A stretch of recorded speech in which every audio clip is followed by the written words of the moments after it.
देखिए, पाकिस्तान में monkey pox के मामले देखते हुए भारत पहले से ही सचेत हो गया है। इसके लिए दिल्ली के 3 बड़े अस्पतालों में इलाज की तैयारी पुख्ता कर दी गई है और उन 3 अस्पतालों में आरएमएल भी शामिल है, जहां 10 बेड का आइसोलेशन यूनिट तैयार किया गया है। अगर मंकी पॉक्स के मरीज मिलते हैं तो उनका कैसे इलाज होगा, और इस बीमारी के बारे में जानने के लिए देखिए रिपोर्ट।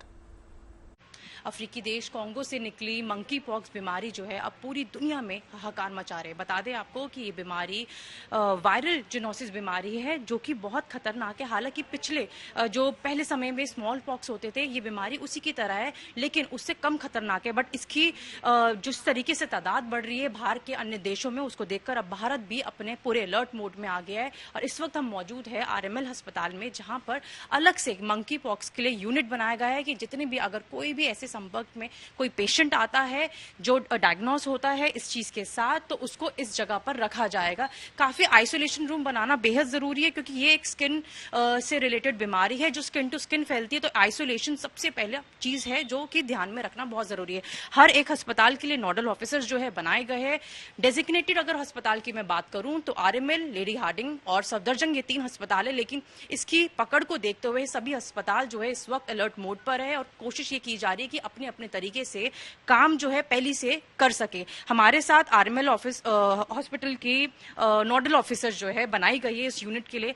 मैम, सबसे पहली बात मैं आपसे पूछना चाहूंगी कि अब आप इस पूरे उसको यूनिट को देखेंगे तो सबसे पहले क्या चीज है जरूरी आप पेशेंट्स में जो देखते हैं? हाँ, सबसे पहले ये है कि हमें रिकॉग्नाइज करना है कि ऐसे अगर कोई भी सस्पेक्टेड पेशेंट आता है, क्योंकि उनको एक इमीडिएट आइसोलेशन की ज़रूरत है और कुछ इन्वेस्टिगेशन की ज़रूरत है जो हमारे यहाँ अवेलेबल है।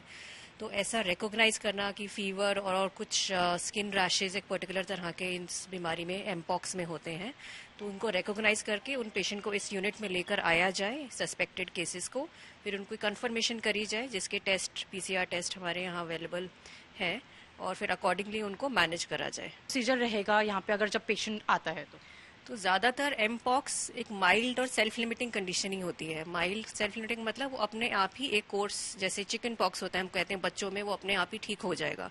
तो एमपॉक्स भी ज्यादातर मरीजों में अपने आप ही 2 से 4 हफ्ते में ठीक हो जाता है। स्किन के जो रैश आते हैं उन पे धीरे धीरे पपड़ी बनने लग जाती है, वो पपड़ी झड़ जाती है और वो पूरा स्किन फिर नॉर्मल हो जाता है। मैं बात करूं, हमारे साथ इस वक्त मौजूद है डॉक्टर कंपानी मैम जी, जो कि एचओडी है मेडिसिन की।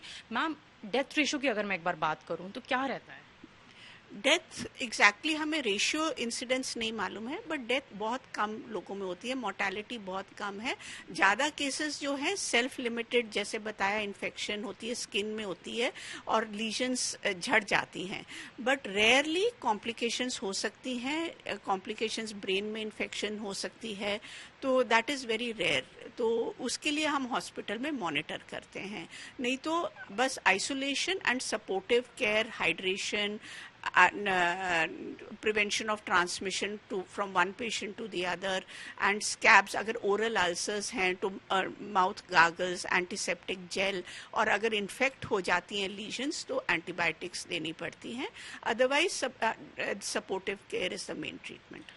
इसमें खतरा कम है, जान का खतरा कम होता है, डेथ रेशियो एज सच कुछ नहीं है, लेकिन आइसोलेशन सबसे ज्यादा इसमें जरूरी है। कैमरा पर्सन सत्य राउतरे के साथ मनीषा लड्डा, दिल्ली।